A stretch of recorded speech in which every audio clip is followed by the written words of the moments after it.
Hey everyone, welcome to Hanging with Uncle. I'm Gene and let's get started.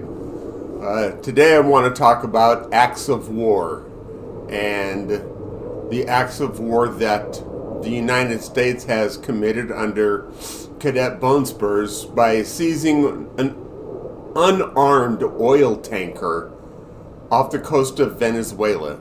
Now, what constitutes an act of war? Basically, any use of force by the military against another nation or nations without provocation or in self-defense. I'm, paraphrasing, but it's pretty obvious using the military to seize an oil tanker is an act of war. And again, I'm sure international courts have laws pretty similar to those here in the United States where due process must be carried out. There must be evidence to justify seizing an oil tanker, and none has been given, not legally in courts, because you can make all the accusations you want, but that is not a legal justification. A legal justification is providing evidence, which this administration is not capable of doing. So let's talk about why Venezuela and what threat does Venezuela pose to the United States. Now, they're a very small country in another continent, and according to research, they have a sizable military, but it's old and decrepit of old Soviet equipment, like T-72s, which are obsolete and have shown in the Ukraine war how easy it is for them to get blown up. I mean, they're like Thomas Hearns. They can deliver a punch, but hit them once and they go down like a sack of bricks.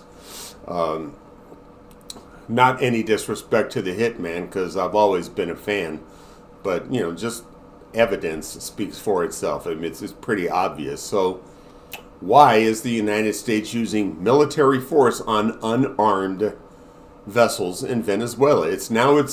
They're not content with just blowing up fishing boats. Now they're going after oil tankers, and again, for what reason? So, to me, this constitutes an act of war because they're using the military and its force to seize property of a country we're not at war with. And again, it's all for the oil, just like in World War II. Right? What did the Allies do? They went to Iran, confiscated that country for the oil.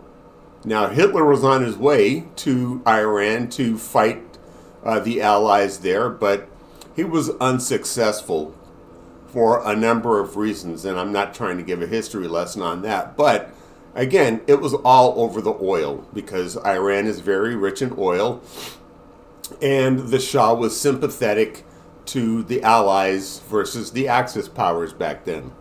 Now let's look at Iraq. Okay, when Bush illegally invaded Iraq. And why? It was the oil. There was a pipeline built that went, and now we're getting a lot of oil from Iraq that has been illegally seized because Iraq has done nothing to the United States to justify going over there and using military force. And again, only Congress can authorize war.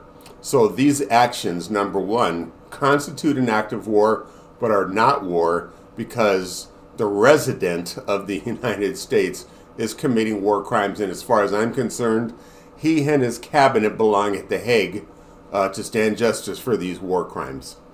The effect of this, I don't drive an internal combustion engine, but for those of you that still do, just watch the pump and see what's going to happen to gas prices as they continue to rise. They're not getting lower. Gas is not $1.99.